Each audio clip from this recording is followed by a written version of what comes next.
I কুত্তার বাচ্চা, তোকে এই রুমে আসতে কে বলেছে? না মানে আপনাকে খাওয়ার জন্য ডাকতেছে। এদিকে আয়। আমি ওর একটু কাছে গিয়ে দাঁড়ালাম। ঠিক তখনই ঈশিতা আমাকে ঠাস ঠাস করে দুই গালে দুইটা থাপ্পড় মারলো। থাপ্পড়গুলো অনেক জোরে মারলো, তাই ঠোঁট কেটে রক্ত বের হতে লাগলো আর আমার চোখ দিয়ে পানি ঝরতে লাগলো। ভীষণ ব্যথা করতেছে। এরপর যদি আমার রুমে আসিস তাহলে নক করে আসবি। যত সব ছোট লোক। এখন যা, আমি আসতেছি। আমি কিছু বললাম না। এইটা আমার সাথে শুধু আজকে ঘটেছে তা না, প্রতিদিনই আমার সাথে এই রকম করে ঈশিতা। এরপর আমি নিচে না গিয়ে আমার রুমে চলে আসলাম। ঠোঁটে ভীষণ ব্যথা করতেছে। ওয়াশরুমে গিয়ে ঠোঁটের রক্তগুলো মুছতে চাইতেছি, কিন্তু হাত লাগাতে পারছি না। ভীষণ ব্যথা করতেছে। কোনো মতে ফ্রেশ হয়ে নিচে চলে আসলাম। নিচে গিয়ে দেখি ঈশিতা খাওয়ার টেবিলে বসে আছে। আমিও গেলাম। জনি, এইদিকে আসো। জি আঙ্কেল, বলেন। দাঁড়িয়ে আছো কেন? বসো, আমরা একসাথে খাবো। আমি ঈশিতার দিকে তাকালাম। ও আমার দিকে আগুন চোখে তাকিয়ে আছে। আমি কিছু বললাম না, এখনো দাঁড়িয়ে আছি। কি হয়েছে জনি? তোকে বসতে বললো না? আসলে আন্টি আমাকে তুই করেই বলে, আমাকে নিজের ছেলের মতো ভাবেন। আমি এখনো দাঁড়িয়ে আছি আর ঈশিতার দিকে চেয়ে আছি। ঈশিতা শুধু রাগে ফুঁসতেছে। জনি, তোমাকে আমি বসতে বলেছি, তুমি দিন দিন অবাধ্য হয়ে যাইতেছো। আঙ্কেল, বসতেছি। আমি যখন বসতে যাব তখনই ঈশিতা চেয়ার থেকে উঠে দাঁড়িয়ে যায় আর বলতে লাগলো, এই ছোট লোকের সাথে আমি এক টেবিলে বসে খেতে পারবো না। তোমাদের মন চাইলে তোমরা খাও। কিসের ছোট লোক? ভুলে যাস না ঈশিতা, জনি কিন্তু তোর স্বামী। কিসের স্বামী? স্বামী ইজ মাই ফুড। এই বলে ঈশিতা না খেয়ে চলে গেল। আন্টি আঙ্কেল দুইজন আমার দিকে অসহায় দৃষ্টিতে তাকিয়ে আছে। আমি মুচকি হেসে বললাম, আঙ্কেল আমি কিছু মনে করিনি ঈশিতার কথায়। একদিন সব ঠিক হয়ে যাবে ইনশাল্লাহ। আমি আর কিছু না বলে চুপচাপ খেয়ে নিলাম। এরপর আমার রুমে চলে আসলাম। পরিচয়টা দিয়ে নেই, আমি জনি আহমেদ, অনার্স শেষ বর্ষের ছাত্র। আর ঈশিতা হচ্ছে আমার বউ, সেই ছোট থেকে এই বাড়িতে। আঙ্কেল হচ্ছে আমার আব্বুর বেস্ট ফ্রেন্ড। ছোটবেলায় আব্বু আম্মু রোড অ্যাক্সিডেন্ট করে মারা যান। ভাগ্যবশত আমি বেঁচে যাই। আব্বু আম্মুকে হারাতে হয় 16 বছর বয়সে। এরপর আঙ্কেল আমাকে এই বাড়িতে নিয়ে আসেন। সেই ছোট থেকে ঈশিতা আমার সাথে এই রকম আচরণ করে, তবে আমি কিছু মনে করি না। তবে আগে একটু খারাপ লাগতো। আমি সেই ছোটবেলা থেকে ঈশিতাকে ভালোবাসতাম, কিন্তু কখনো বলিনি। ঈশিতা আমাকে প্রতিদিন ছোট লোক, কুত্তার বাচ্চা আরো অনেক কিছু বলতো। আমি একটু কষ্ট পেতাম, তবে এখন শুনতে শুনতে অভ্যস্ত হয়ে গেছি। আর বিয়ের ব্যাপারটা হলো একটু ভিন্ন। একদিন আমাদের কলেজ থেকে শিক্ষা সফরে আমি আর ঈশিতা যাই। ঈশিতা আমার সাথেই পড়ে, তো আমরা ঘুরতে বের হই। হঠাৎ দেখলাম ঈশিতা সবার কাছ থেকে আলাদা হয়ে জঙ্গলের গভীরে চলে যাচ্ছে। আমার একটু খটকা লাগলো, তাই আমিও ওর পিছু নিলাম। প্রায় ও হাঁটতে হাঁটতে জঙ্গলের অন্য পারে চলে এসেছে। হঠাৎ দেখলাম একটা সাপ ঈশিতার দিকে ছুটে আসছে, তাই দৌড়ে গিয়ে ঈশিতাকে ধাক্কা দিলাম। এরপর আমি নিজেকে না সামলাতে পেরে ঈশিতার উপর পড়ে গেলাম। হঠাৎই কোথায় থেকে গ্রামের কিছু লোক এসে আমাদেরকে দেখে ফেলে এবং আমাদেরকে ভুল বোঝে। এরপর আর কি, আমাদের বিয়ে পড়িয়ে দেয়। আব্বু আম্মুর কথা খুব মনে পড়তেছে। আজকে যদি ওরা বেঁচে থাকতো তাহলে আর আমাকে এইরকম দিনগুলো দেখতে হতো না। আব্বু আম্মুর জন্য খুব খারাপ লাগতেছে, চোখে পানি চলে আসছে। তবে আব্বু আম্মুর ভালোবাসাটা আঙ্কেল আর আন্টির কাছে পাই। এরপর শুয়ে পড়লাম। ফজর নামাজের আজান শুনে ঘুমটা ভেঙে গেল, তাই উঠে ফ্রেশ হয়ে নামাজ পড়ার জন্য মসজিদে গেলাম। চারদিকে হালকা হালকা আলো ফোটা শুরু করেছে। এরপর নামাজ পড়ে আব্বু আম্মুর কবরটার পাশে গেলাম। মনে পড়ে ছোটবেলার কথা, আব্বুকে ঘোড়া বানিয়ে তার পিঠে চড়া, আব্বুর সাথে স্কুলে যাওয়া। কান্না চলে এসেছে। বলতে লাগলাম, কেন তোমরা আমাকে একা করে চলে গেছো? তোমাদের সাথে নিলে না কেন? কেন রেখে গেলে এই নিষ্ঠুর পৃথিবীতে, যেখানে মা বাবা ছাড়া আর কেউ আপন নয়? কেন হলো আমার সাথে এইরকম? কেন আমাকে অবহেলা করে? কেন কেন? কথাগুলো বলতে লাগলাম আর কান্না করতে লাগলাম। এরপর বাসায় চলে আসলাম। বাসায় ঢোকার সময় আন্টি আমাকে তাদের রুম থেকে ডাক দিলেন। রুমে গিয়ে দেখি আন্টি নামাজের বিছানায় বসে আছেন। আমি গিয়ে আন্টির পাশে বসলাম।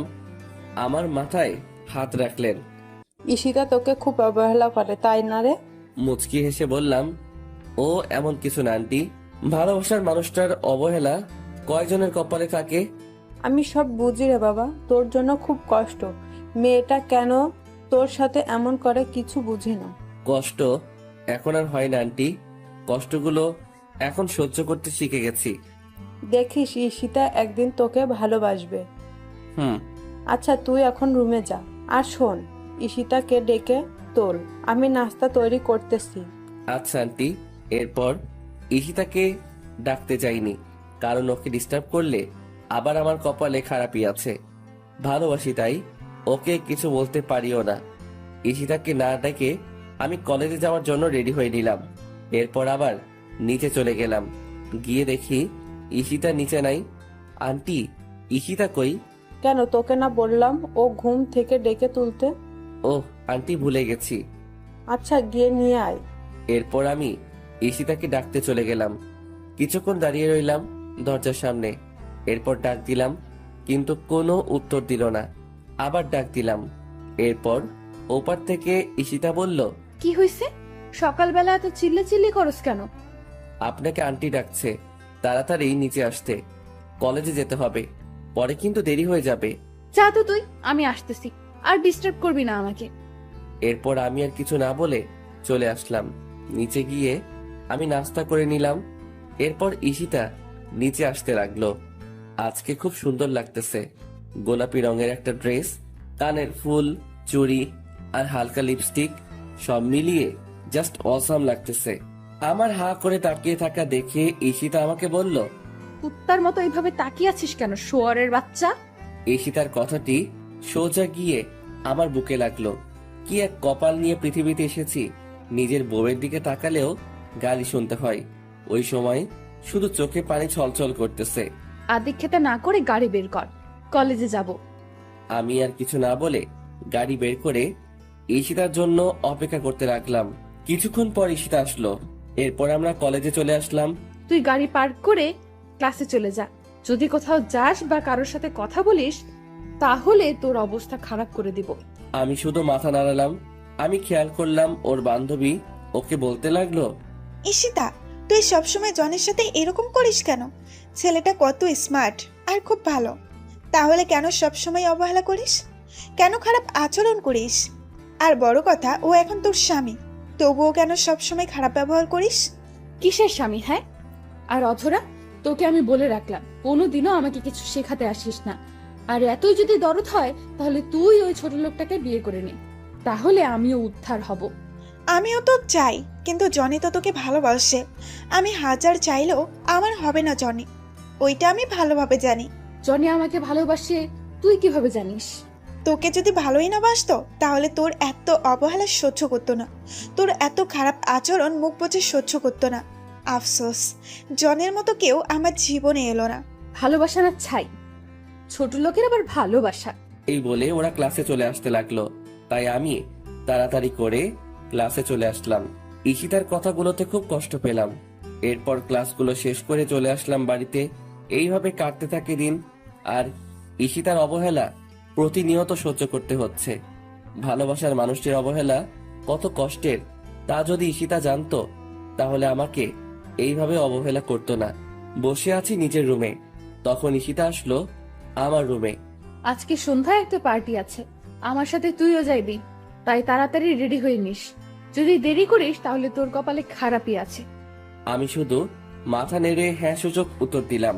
এরপর সন্ধ্যায় রেডি হয়ে গাড়ি নিয়ে বাইরে অপেক্ষা করতে লাগলাম। ঈশিতা আসতেছে, আজকেও খুব সুন্দর লাগতেছে, কিন্তু এই সৌন্দর্য আর দেখা হলো না। নিজের থেকে মুখ ফিরিয়ে নিলাম, জানি আমাকে এইভাবে তাকিয়ে থাকতে দেখলে আবার গালি দিবে। কি হয়েছে? গাড়ি চালাস না কেন? এই তো চালাইতেছি। আমাদেরকে কোথায় যেতে হবে? চলতে থাক, আমি বলতেছি কোথায় যেতে হবে। এরপর ঈশিতার কথা মতো গাড়ি নিয়ে চলে গেলাম, কিন্তু গাড়িটা গিয়ে থামে একটা নাইট ক্লাবে। একটু চিন্তায় পড়ে গেলাম, আমরা নাইট ক্লাবে কেন? পার্টিটা এখানে হবে। আমি আর কিছু বললাম না, গাড়িটা পার্ক করে ঈশিতার সাথে চলে এলাম। আমার কাছে এসব কিছু ভালো লাগে না। আমি মদ তো দূরের কথা, সিগারেটও খাই না। বসে আছি, একা ভালো লাগতেছে। হঠাৎ দেখলাম ঈশিতা ওর কাপড়গুলো খুলে শর্ট একটা কাপড় পরলো, হাঁটুর উপরে কাপড়টা উঠে রয়েছে, আর একটা গেঞ্জি। এইসব দেখে আমার মাথা পুরাই নষ্ট হয়ে গেছে। আমি শুধু বসে বসে ওর কাহিনী দেখতেছি। ও একটা ছেলের কাঁধে হাত রেখে ড্যান্স করতেছে, আর ছেলেটা ওর দিকে খারাপ দৃষ্টিতে তাকিয়ে আছে। এই দৃশ্য দেখে আমার মাথা আরো গরম হয়ে যায়। ঈশিতা অনেক ড্রিঙ্কস করে ফেলেছে, তাই ওর আচরণ স্বাভাবিক দেখাচ্ছে না। আমি ঠিক বুঝতে পারলাম। এরপর ছেলেটি ঈশিতাকে কি যেন বলল এবং তারা দ্বিতীয় তলায় যেতে লাগলো। বিষয়টি আমার কাছে একদম ভালো ঠেকছে না, তাই আমিও ওদের পিছন পিছনে গেলাম। ঈশিতা এত বেশি ড্রিঙ্কস করেছে যে তার পক্ষে ঠিকভাবে দাঁড়ানোটাও মুশকিল হয়ে পড়েছে। এরপর দেখলাম ঈশিতা ছেলেটির সাথে একটা রুমে ঢুকতেছে। তবে কি আমি যা ভাবছি তাই হতে চলেছে? আমি দরজায় কান দিয়ে শুনতে লাগলাম, আই হৃদয়, তুমি আমার কাছে আসবে না, বলে দিলাম। আসলে কি করবি তুই? তোকে আমি এইখানে কেন এনেছি তুই বুঝিস না? তোকে আমার চাই। মানে কি করতে চাইছো তুমি? আই, একদম আমার কাছে আসবে না, আমি কিন্তু চিৎকার করব। চিৎকার করলেও লাভ হবে না, এখানে আমি আর তুমি ছাড়া কেউ নেই। আজকে আমি তোর সবকিছু কেড়ে নেব। না, এই কথা শোনার পর আর থাকা যাচ্ছে না। এক্ষুনি আমাকে কিছু একটা করতে হবে। তাই দরজায় লাথি মারতে লাগলাম। এরপর অনেক চেষ্টায় দরজা খুলে ফেললাম। ভিতরে গিয়ে দেখি ছেলেটা মানে হৃদয় ঈশিতার শরীরের উপরে উঠে আছে। তখনই আমার মাথায় রাগে আগুন হয়ে যায়। আমি ছেলেটিকে লাথি মেরে ঈশিতার উপর থেকে ফেলে দিলাম। এরপর ঈশিতাকে এক হাত দিয়ে তুলে নিলাম। আমার পরনের কোটটা ঈশিতার গায়ে জড়িয়ে নিলাম। এরপর আমি গিয়ে ছেলেটিকে নিচ থেকে তুলে ইচ্ছে মতো মারতে লাগলাম। শালা আমার বউয়ের দিকে খারাপ দৃষ্টিতে তাকাইস। মারতে মারতে প্রায় ছেলেটিকে আধমরা করে ফেলি। এরপর ছেলেটির মুখ টিপে ধরে বলতে লাগলাম, তোর ভাগ্য ভালো, তোকে ছেড়ে দিলাম। আর শুনে রাখ, ঈশিতা আমার, শুধুই আমার। ওর দিকে যে চোখ তুলে তাকাবে আমি ওর চোখ উপড়ে ফেলবো। Mind it. এরপর পিছন ফিরে দেখি ঈশিতা খাটে পড়ে আছে। হয়তো বেশি ড্রিঙ্কস করার কারণে এই রকম হয়েছে। তাই আমি ঈশিতাকে কোলে তুলে নিয়ে নিচে চলে আসলাম, আর সবাই আমাদের দিকে তাকিয়ে আছে। এরপর গাড়ি করে ঈশিতাকে নিয়ে আসলাম। গাড়ি করে ঈশিতাকে কোলে করে নামিয়ে ওর রুমে নিয়ে আসলাম। এরপর তাকে তার খাটে শুইয়ে দিলাম। ঈশিতা আমার গলা জড়িয়ে ধরে আছে। আমি নিজেকে ছুটাতে চাইলাম, কিন্তু পারলাম না। ঈশিতা আমাকে টান দিয়ে ওর বুকের মাঝে ফেলে দেয়। ওর গরম নিঃশ্বাস আমি অনুভব করতে পারছি। ওর শরীর থেকে আলাদা একটা গন্ধ আসতেছে যা আমাকে পাগল করে দিচ্ছে। ঈশিতা আমাকে ওর বুকের মাঝে জড়িয়ে নেয়। আমি কোনো মতে নিজেকে ছাড়িয়ে উঠতে চাইলাম, কিন্তু পারলাম না। এই কি করছেন? কি ছাড়েন আমাকে। উফ, তোমাকে আজকে ছাড়তেছি না। মানে কি বলতে চান আপনি? দেখেন আমাকে। বলতে পারলাম না। ঈশিতা আমার আর ওর ঠোঁটজোড়া এক করে নিল। আমি কিছু করতে পারছি না। আমার হাত পা ঠান্ডা হয়ে আসতেছে। আমি জানি ঈশিতা এইসব কিছু নেশার ঘরে করতেছে। আমার এই রকম করা ঠিক হবে না, তাই নিজেকে ছড়াতে চাইলাম, কিন্তু পারতেছি না। ঈশিতা আমাকে এখনো খুব জোরে জড়িয়ে ধরে আছে, আর আমার ঠোঁট চুষতেছে। আমিও ধীরে ধীরে দুর্বল হতে লাগলাম। আমিও ঈশিতার ডাকে সাড়া দিলাম। ঈশিতা আমার বউ, ওর উপর আমার অধিকার আছে, আর যা হবার পরে ভেবে দেখা যাবে। ধীরে ধীরে দুইজন তলিয়ে গেলাম ভালোবাসার গভীর সাগরে। সকালবেলা আমার ঘুমটা ভেঙে যায়। আমি এখনো ঈশিতার বুকের মাঝে আছি, আর ঈশিতা আমাকে জড়িয়ে রেখে। ঈশিতার শরীরে কোনো কাপড় নেই। আমি নিজেকে ছাড়িয়ে ঈশিতার কপালে একটা চুমু দিলাম। আমার স্পর্শে ঈশিতার ঘুম ভেঙে যায় এবং আমাকে দেখে চমকে ওঠে। তুই আমার রুমে কি করিস? আর আমার জামা কোথায়? আমি তো আপনার রুমে থাকতে চাইনি, আপনি নিজেই আমাকে বাধ্য করছেন। আর তাছাড়া আপনি আমার বউ, আমি আপনার সাথে থাকতেই পারি। আপনার উপর আমার অধিকার সবচেয়ে বেশি। আই শহরের বাচ্চা, কি বললি তুই? কোনো ছোট লোক আমার স্বামী হতে পারে না। আর তোকে না বললাম আমার কাছে স্বামীর অধিকার চাইবি না? আমার সব তো নষ্ট করে দিলি। আর বাকি কি রাখছো? আর আমি তোকে কি বাধ্য করেছি? কালকের ঘটনা ভুলে গেলেন নাকি? আপনার জন্যই সব হয়েছে। আর আমি আমার বউকে আদর করছি, অন্য কাউকে না। আমি যদি জানতাম আপনি কালকে ওই রকম কিছু করবেন, তাহলে কোনোদিনও ওই পার্টিতে যেতে দিতাম না। জানেন কালকে আপনার সাথে কি হয়েছিল? কি হয়েছে? আমি তো ডান্স করছিলাম। এরপর তো কিছু মনে করতে পারছি না। ওইটাই জানতে চান কি হয়েছে কালকে রাতে? বল। এরপর আমি ঈশিতাকে সব বললাম। আমি তোর কথা বিশ্বাস করি না। তুই মিথ্যে কথা বলতেছিস আমার সাথে। তুই কি ভাবছিস আমি কিছু বুঝি না? মিথ্যা কথা বলে তুই আমাকে ভোগ করলি। সত্যি কথা, আমি মিথ্যা বলতেছি না। আমাকে বিশ্বাস করুন। কি করলে আপনাকে বিশ্বাস করানো যাবে? বিশ্বাস করতে পারি, তবে আমার একটা কথা শুনতে হবে। কি কথা বলেন? যদি তুই আমাকে সত্যিই ভালোবাসিস, তাহলে তোর ওই ভালোবাসার কসম, তুই আমার থেকে অনেক দূরে চলে যাবি। অনেক দূরে। মুচকি হেসে বললাম, ও এই কথা। আপনাকে সত্যি অনেক ভালোবাসি, নিজের জীবনের চাইতেও বেশি। যা বলে প্রকাশ করতে পারবো না, তবে আপনার কথা রেখে বোঝাতে পারবো কতটা ভালোবাসি। ভালোবাসা মানে এই নয় প্রিয় মানুষটির সাথে থাকতে হবে, দূর থেকেও ভালোবাসা যায়। চলে যা, আর আসিস না আমার কাছে। যাচ্ছি। এই বলে আমি আমার রুমে চলে আসলাম। ভাবতেই পারিনি আমার জীবনে এমন একটা দিন আসবে। প্রিয় মানুষটির থেকে আলাদা হতে হবে। বিধাতা কেন আমাকে এমন পরীক্ষার সম্মুখীন করলেন? কেন এত অবহেলিত আমি ঈশিতার কাছে? কেন বুঝে না ওকে সত্যি ভালোবাসি?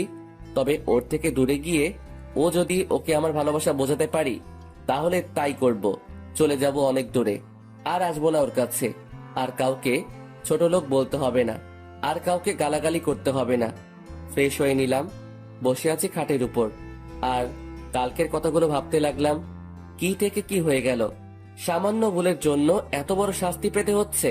কালকে রাতে যদি নিজেকে একটু কন্ট্রোল করতে পারতাম, তাহলে আর এমন একটা সময় দেখতে হতো না। বুক ফেটে কান্না আসতে লাগলো। ভাবতেই কেমন জানি লাগে জীবনে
কিন্তু পিঠে ব্যথার জন্য পারছি না। তবুও কোনো মতে চিত হয়ে শুয়ে পড়লাম। ভোরবেলায় ফজরের আজানে ঘুম ভাঙলো। বিছানা থেকে উঠতে অনেক কষ্ট হচ্ছে। শরীরটা এখন আগের মতো ব্যথা করতেছে। অনেক কষ্ট করে উঠে অজু করে নামাজ পড়তে চলে গেলাম, কারণ এখনকার এই ব্যথা জাহান্নামের শাস্তি থেকে 1,000,000,000 গুণ কম। এই সামান্য কষ্টের জন্য কপালে আখিরাতে চিরস্থায়ী সুখ থাকতে পারে। অনেক কষ্ট করে নামাজ পড়ে বাড়িতে আসলাম। এখন একটু ভালো লাগতেছে। হালকা হালকা বাতাস বয়ে যাচ্ছে। অনেক দিন পর সকালে সূর্যটা দেখতে পাবো, কারণ হাসপাতালে এতদিন কোমায় থাকায় বাহিরের আলো আমার হৃদয় স্পর্শ করতে পারিনি। তাই ছাদে চলে আসলাম। খেয়াল করলাম কেউ একজন ছাদের এক কোণে দাঁড়িয়ে আছে। একটু কাছে যেতেই বুঝতে পারলাম ঈশিতা। আমি গিয়ে ওর একটু পাশে দাঁড়ালাম। ভাবলাম এই কয়দিনে হয়তো আমি তার হৃদয়ে একটু হলেও আমার জন্য জায়গা করতে পেরেছি। কারো উপস্থিতি টের পেয়ে ঈশিতা আমার দিকে তাকালো। আমাকে দেখে বিরক্তিকর দৃষ্টি নিয়ে তাকালো ঈশিতা আমার দিকে। তুই এখানে কি করিস? তোকে বলছি না আমাকে ডিস্টার্ব করবি না। আসলে আমি বুঝতে পারিনি আপনি ছাদে আছেন। জানলে এখানে আসতাম না। জানলে আসতিস না। এই বাড়িতে আবার কেন আসলি তুই? তোর নাকি অ্যাক্সিডেন্ট হয়েছে? মরিস নাই কেন অ্যাক্সিডেন্টে? মরে আমাকে উদ্ধার করতি? যত সব ছোট লোক কোথাকার। এই বলে ঈশিতা চলে গেল। ঈশিতার কথা শুনে বুকের ভিতর ঘূর্ণিঝড় শুরু হলো। তাহলে কি আমি ভুল ভাবনা নিয়ে এতদিন বেঁচেছিলাম? মৃত্যুটাই আমার জন্য শ্রেয় ছিল। ভালোবাসার মানুষটি বলছে মরতে। তাহলে এই তুচ্ছ জীবন রেখে কি লাভ?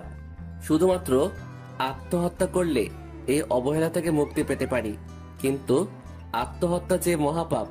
আর এই কথা জেনে বেঁচে আছে পৃথিবীতে হাজারো জীবন্ত লাশ। চোখ দিয়ে অনবরত অশ্রু ঝরতেছে। কেন জানি বাধা দিয়েও থামাতে পারছি না। বুকের ভিতর দিয়ে বয়ে যাওয়া কষ্টের ঢেউ। আর কত অবহেলা পেতে হবে জানি না, তবে একদিন এই অবহেলিত জনির কাছে ঈশিতাকে আসতেই হবে। সূর্যোদয়টা না দেখে চলে আসলাম। ইচ্ছে নেই সূর্যোদয় দেখার। নাস্তা করতেই নিচে চলে আসলাম। জানি ঈশিতা আমার সাথে এক টেবিলে বসে নাস্তা করবে না, তবুও বসলাম। ঈশিতা আসলো আর আমাকে দেখেই আবার চলে গেল।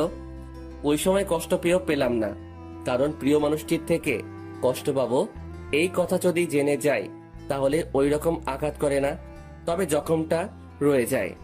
এরপর আমাকে আন্টি নিজ হাতে নাস্তা খাইয়ে দিলেন। এরপর আমি একটু রেস্ট নিয়ে ফার্মেসিতে গিয়ে 1 মাসের জন্য ওষুধ নিয়ে আসলাম। ধীরে ধীরে পিঠের ক্ষতটা ভালো হতে লাগলো। পিঠের ক্ষত ভালো হয়ে লাভ কি? বুকের ক্ষতটা তো তার চেয়ে 1000 গুণ বেশি, যা শুধু ঈশিতাই ভালো করতে পারবে, যার একমাত্র ওষুধ ঈশিতা। আজ 1 মাস পর আমি মোটামুটি সুস্থ, কিন্তু অবহেলাটা প্রতিদিন পেতে হয়। এই কারণে না হয় অন্য কারণে। এখন থেকে আমি আঙ্কেলের অফিসে যাব। আঙ্কেল বারণ করছে, তবুও ঘরে একা একা বসে থাকতে ভালো লাগে না। এর চেয়ে অফিসে গেলেই ভালো হয়। কিন্তু ঈশিতাও নাকি অফিসে যেতে চায়, তবে ভালোই হবে। কাজের ফাঁকে ঈশিতাকে চুরি করে নিজের ইচ্ছা মতো দেখতে পাবো, এতেই অনেক। অফিসে প্রতিদিন আমি আর ঈশিতা দুইজনে এক গাড়িতে করে গেলাম, সাথে আঙ্কেলও ছিলেন। আজ থেকে অফিসের নতুন এমডি হচ্ছে ঈশিতা, আর আমাকে একটা ডেস্ক দেখিয়ে দিলেন। আমার জন্য কাজটা নির্ধারিত নয়। আমার কাছে ভালো লাগলে কাজ করতে পারবো, না হয় অফিসে বসে থাকতে পারবো। প্রথম দিন সবার সাথে পরিচয় হয়ে নিলাম আর একজনকে বন্ধু বানিয়ে নিলাম। নাম হচ্ছে রাকিব। আমার সমবয়সী রাকিব, আর আমার পাশের ডেস্কে রাকিব বসে। আমরা সমবয়সী হওয়ার কারণে একজন আরেকজনকে তুই করেই বলি। প্রথম দিন সবকিছু বুঝে নিতে নিতে সময় কেটে গেল। পরদিন সকালবেলা নাস্তা করে অফিসে চলে আসলাম। ঈশিতাও আমার সাথে গাড়িতে আসে। আমি গাড়ি চালানোর ফাঁকে ফাঁকে ঈশিতার দিকে তাকিয়ে থাকি। মেয়েটাকে দেখতে কতটা নিষ্পাপ লাগে, কেউ দেখলে বিশ্বাসই করবে না মেয়েটা যে এত নিষ্ঠুর। তবে ঈশিতা আমার জন্য নিষ্ঠুর না। ঈশিতা আমার জন্য আমার রাজ্যের রানী। আমার ডেস্কে বসে আছি, এমন সময় পিয়ন এসে বলল ঈশিতা নাকি আমাকে ডাকছে। তাই গেলাম ওর কেবিনে। আসতে পারি ঈশিতা? ওই ছোট লোক, এটা অফিস, বাড়ি না। আর তোর সাহস কি করে হয় আমার নাম ধরে ডাকিস? সরি ম্যাম, বলেন কি করতে হবে? মনে থাকে যেন। এখন এই ফাইলটা রেডি করে নিয়ে আয়। জি ম্যাম। প্রায় 1.5 ঘন্টা পর ফাইলটা রেডি করতে পারলাম। এইবার ঈশিতার কাছে নিতে হবে। May I come in ma'am? Yes come. এই যে ম্যাম, ফাইলটা রেডি। আমার হাত থেকে ফাইলটা নিয়ে ঈশিতা দেখতে লাগলো। হঠাৎ ঈশিতা ফাইলটা আমার দিকে ছুঁড়ে মারলো আর বলতে লাগলো, ছোট লোকের বাচ্চা, সামান্য একটা ফাইল ঠিক করে তৈরি করতে পারিস না, আর আসছে অফিসে কাজ করতে। ফাইলটা এসে আমার কপালের আগের ক্ষতটায় লাগে। ফাইলের কোনা লাগায় ক্ষতটা ফেটে টপ টপ করে রক্ত ঝরতে লাগে। ভীষণ ব্যথা করতে লাগলো। আমি তবুও চুপচাপ দাঁড়িয়ে রইলাম। দাঁড়িয়ে আছিস কেন? যা, ফাইলটা 20 মিনিটের মধ্যে ঠিক করে আনবি, না হয় তোর কপালে খারাপই আছে। আমি ফাইলটা ফ্লোর থেকে তুলে নিজের ডেস্কে চলে আসলাম। রক্ত এখনো ঝরতে থাকে। বিষয়টা রাকিব ঠিকই বুঝতে পারে, তাই রাকিব আমার জন্য অফিসে রাখা মেডিসিনের ফার্স্ট বক্সটা আনলো আর ধীরে ধীরে ক্ষতটা পরিষ্কার করতে লাগলো। ওর হাতটা আমার ক্ষততে লাগতেই ব্যথায় চিৎকার দিয়ে উঠলাম। ভীষণ ব্যথা করতেছে। এরপর রাকিব ধীরে ধীরে আমার মাথা ভালোভাবে ব্যান্ডেজ করে দিল। এরপর রাকিব চুপি চুপি ফাইলটা আবার ঠিক করে দিল। আমি গিয়ে ফাইলটা ঈশিতাকে দিয়ে চলে আসলাম। এরপর অফিস শেষে আবার ঈশিতাকে নিয়ে বাসায় চলে আসলাম। বাড়িতে ঢুকবার সময় আমার মাথায় ব্যান্ডেজ দেখে আন্টি আমার কাছে দৌড়ে এসে জিজ্ঞেস করলেন, কি হয়েছে জনি, মাথায় ব্যান্ডেজ কেন? ও কিছু না আন্টি, গাড়িতে ওঠার সময় গাড়ির সাথে ধাক্কা লেগে হালকা কেটে যায়, দেখবা আমার ঠিক হয়ে যাবে। এই কথা বলে রুমে চলে এসে ফ্রেশ হয়ে নিলাম। এরপর রাতে খেয়ে ঘুমিয়ে পড়লাম।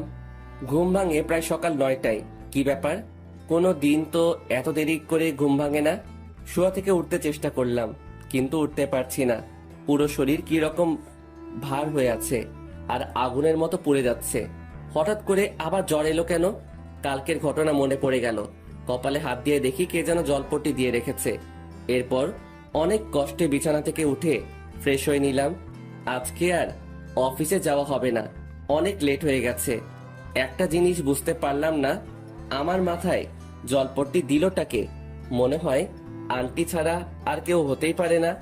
আন্টির কথা ভাবতেই আমার রুমে এসে হাজির হয়ে গেলেন। এখন কেমন আছিস বাবা, জ্বরটা কমেছে? আন্টি, এখন একটু সুস্থ আছি আর জ্বরটাও একটু কমেছে। আমি তোর জন্য নাস্তা নিয়ে এসেছি, হ্যাঁ কর, আমি খাইয়ে দিই। এরপর আন্টি আমাকে খাওয়াতে লাগলেন। আমি চুপচাপ খেয়ে নিচ্ছি। আচ্ছা আন্টি, আমার মাথায় জলপট্টি দিল কে? আমি দিয়েছি। আচ্ছা, কালকে কি হয়েছে সত্যি বল। গাড়ির সাথে হালকা ধাক্কা লাগলে তো এমন রকম আঘাত হয় না, আবার রাতে জ্বর এসেছে, সত্যি করে বল, কিন্তু আমার সাথে মিথ্যা বলবি না। না আন্টি, সত্যি সেই রকম কিছু না। আবার মিথ্যা কথা বলিস, আমি কিন্তু সব বুঝি। ঈশিতা ওই রকম করেছে তাই না? সত্যি কথা বলবি কিন্তু। আসলে জানাটা কি বেশি জরুরি? বেশি জরুরি, বল আমাকে। এরপর অনিচ্ছা সত্ত্বেও আন্টিকে সব বলতে হলো। আমার কথা শুনে আন্টির মুখটা কালো হয়ে গেল। আমার মাথার ব্যান্ডেজটা খুলে আন্টি দেখতে লাগলেন। এরপর আন্টি কিছু না বলে আমাকে ওষুধ খাইয়ে দিয়ে চলে গেলেন। আমিও চুপচাপ শুয়ে পড়লাম। অনেক দিন কলেজে যাওয়া হয় নাই, আবার সামনের মাসে পরীক্ষা। আমার ওই রকম ভালো প্রস্তুতি নাই। কালকে কলেজে যেতে হবে, এইভাবে দিনটা কেটে যায়। জ্বরটা একটু কমেছে, তাই সকালে নাস্তা করে গাড়ি নিয়ে বেরিয়ে পড়লাম কলেজের উদ্দেশ্যে। হঠাৎ আমার গাড়ির সামনে একটা মেয়ে এসে পড়লো। আমি তাড়াতাড়ি ব্রেক করলাম, তবুও গাড়ির সাথে হালকা ধাক্কা লাগে মেয়েটির। আমি তাড়াতাড়ি গাড়িটা বন্ধ করে গাড়ি থেকে নেমে পড়লাম। এরপর মেয়েটিকে তুলতে গেলাম। আরে, এইটা তো ঈশিতার ফ্রেন্ড দিশা। আমি তাড়াতাড়ি হাতটা বাড়িয়ে দিলাম দিশার দিকে, উঠে আসো দিশা। এরপর আমি ধীরে ধীরে দিশাকে তুলতে লাগলাম। গাড়ির সাথে ধাক্কা লাগার কারণে মেয়েটা পায়ে ব্যথা পাইছে, উঠে দাঁড়াতে কষ্ট হচ্ছে। তোমার কি হাঁটতে কষ্ট হচ্ছে? না, তেমন না, ঠিক হয়ে যাবে। আচ্ছা, এখন ছাড়ো, আমি যেতে পারবো। আচ্ছা। আমি দিশাকে ছেড়ে দিলাম। ও ধীরে ধীরে হাঁটার চেষ্টা করতে লাগলো, কিন্তু পায়ের ব্যথার কারণে পারছে না। দিশা পড়ে যেতে লাগলো, তাই আমি তাড়াতাড়ি দিশাকে আবার ধরে ফেললাম। চলো, আমি তোমাকে হাসপাতালে নিয়ে যাচ্ছি। না, তার আর দরকার হবে না, আমি যেতে পারবো। চুপ, সেই তখন থেকে যেতে পারবো বলছে তো, কই একটু তো সামনে যেতে পারছো না? তো আমি এখন কিভাবে যাব? আচ্ছা দাঁড়াও, কি করব ঠিক বুঝতে পারছি না। মেয়েটা ঠিক মতো হাঁটতেও পারছে না, তাই কোনো কিছু না ভেবে দিশাকে কোলে তুলে নিলাম। এইরকম কিছুটা একটা করব দিশা ভাবতে পারিনি। আমার দিকে ড্যাব ড্যাব করে তাকিয়ে আছে। আমি আর কিছু না বলে দিশা গাড়িতে উঠিয়ে নিলাম। আসলে আমারও কোনো ইচ্ছা ছিল না দিশাকে কোলে নেওয়ার, কিন্তু পরিস্থিতির শিকার হয়ে করতে হলো। এরপর দিশাকে একটা হাসপাতালে নিয়ে আসলাম। ডাক্তার দেখাতে হবে, না হয় পরে আবার সমস্যা হতে পারে। গাড়ি থেকে হাসপাতালের ভিতর কোলে করে নেওয়া লাগলো। এরপর ডাক্তারকে দেখিয়ে নিলাম। আঘাতটা একটু বেশি লেগেছে, তবে কিছুক্ষণ পর ঠিক হয়ে যাবে। ডাক্তার কিছু ওষুধ লিখে দিলেন। ওষুধগুলো কিনে দিশাকে নিয়ে আবার গাড়িতে চলে এলাম। দিশা কোথায় যাবে এখন? কলেজে নাকি বাড়িতে? কলেজে চলো। ঠিক মতো হাঁটতে পারবে তো? সমস্যা হলে বলো, আমি তোমাকে বাড়িতে দিয়ে আসবো। হাঁটতে পারবো, সমস্যা হবে না আমার। কলেজে চলো। এরপর আর কিছু না বলে গাড়ি চালাতে লাগলাম। গাড়ি চালানোর সময় খেয়াল করলাম দিশা আমার দিকে বারবার আর চোখে তাকিয়ে রয়েছে। আমি কিছু বললাম না। কলেজে চলে এলাম।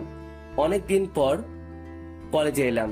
দিশা গাড়ি থেকে নেমে হাঁটতে লাগলো, কিন্তু পারছে না। তাই আমি গিয়ে দিশার হাতটা ধরে ফেললাম। এরপর ধীরে ধীরে ওকে নিয়ে যেতে লাগলাম। কলেজের সবাই আমাদের দিকে হা করে তাকিয়ে আছে। আমি ওইদিকে পাত্তা না দিয়ে দিশাকে নিয়ে ক্লাসে চলে আসলাম। এরপর মেয়েটাকে আমার পাশেই বসালাম, কারণ মেয়েটা এখন আমার দায়িত্বে। আমার জন্য মেয়েটার এই অবস্থা হয়েছে। কিন্তু মেয়েটা ওই সময় এত তাড়াহুড়ো করে কোথায় যাচ্ছিল? দিশা, ওই সময় এত তাড়াহুড়ো করে কোথায় যাচ্ছিলে? কলেজে যাচ্ছিলাম, আসলে একটা কাজ ছিল। ও আচ্ছা জনি, একটা কথা বলো তো, সত্যি করে বলবা? বলো, কি শুনতে চাও? এতদিন কই ছিলা তুমি?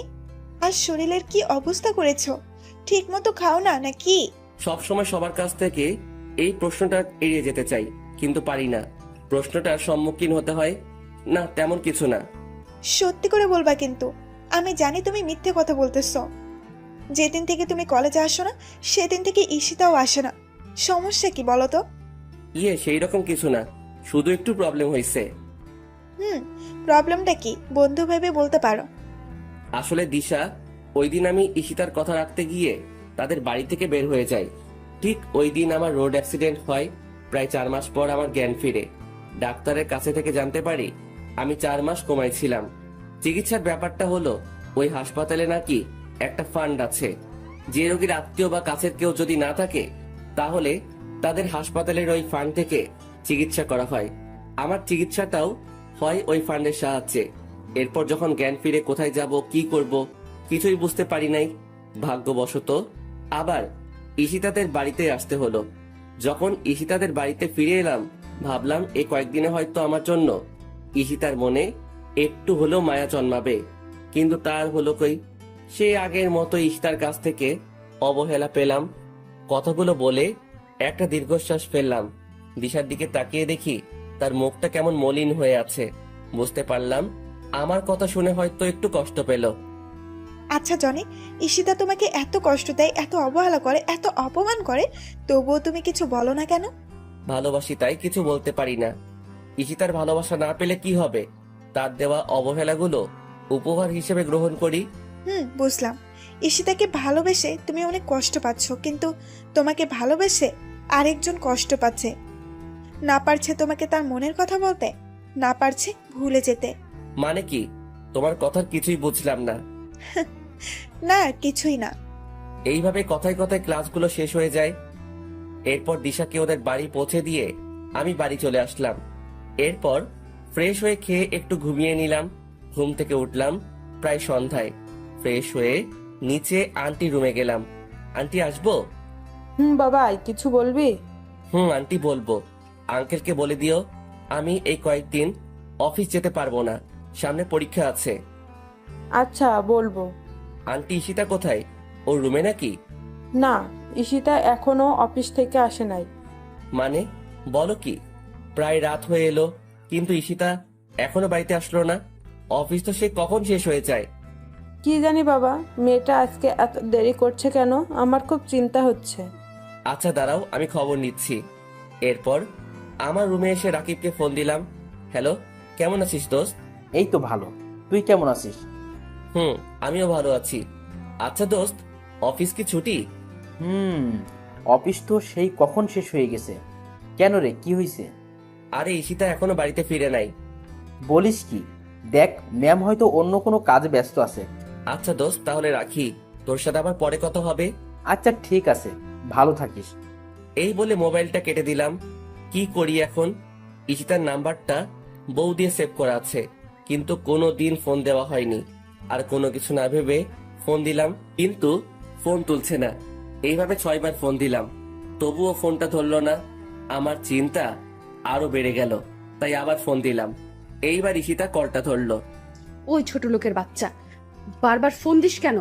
আপনি কোথায়? তাড়াতাড়ি বাড়িতে আসেন, আন্টি আপনার জন্য চিন্তা করছে।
তুই তো জানিস আমার কেউ নাই, সব কিছু নিজেকে করতে হয়।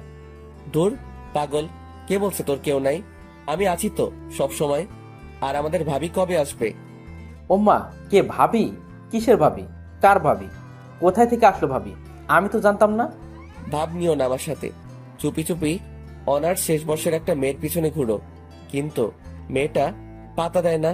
আর তুমি ভাবো আমি কিছুই বুঝি না? ওই, তুই কেমনে জানলি? আমি তো তোকে বলি নাই।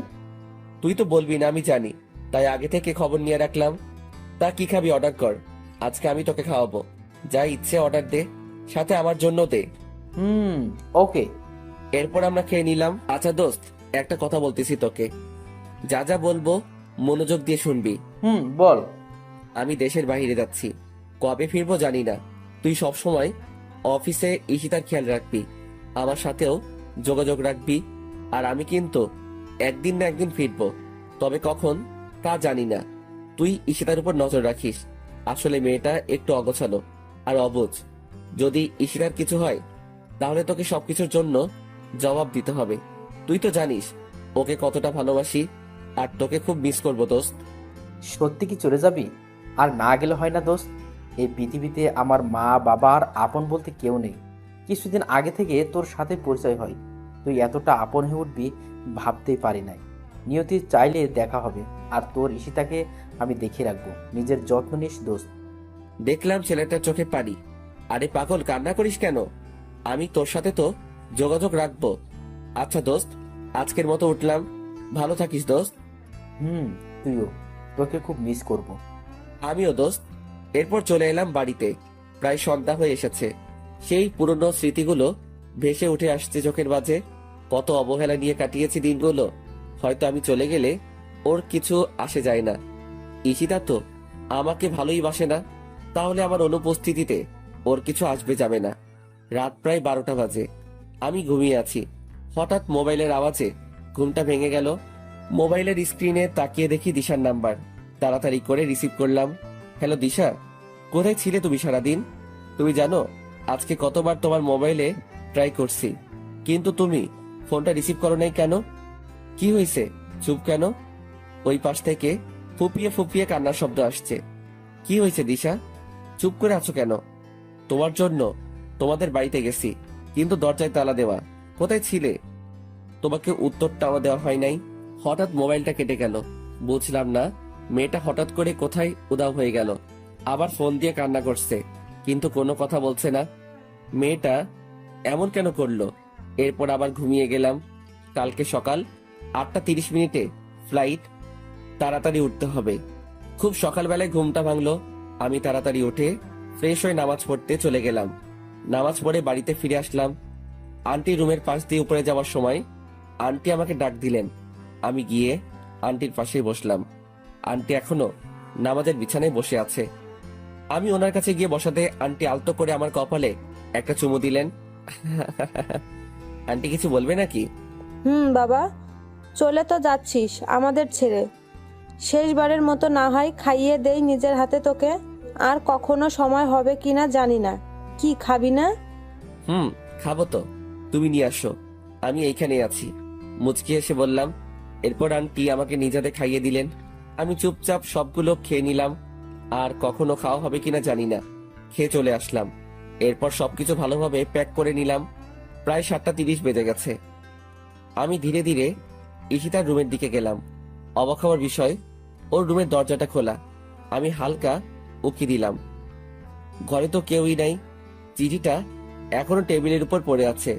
শেষবারের মতো ঈশিতাকে দেখা হলো না। এরপর আমি ঈশিতার সাথে দেখা না দিয়ে গাড়ি নিয়ে এয়ারপোর্টের উদ্দেশ্যে বেরিয়ে পড়লাম।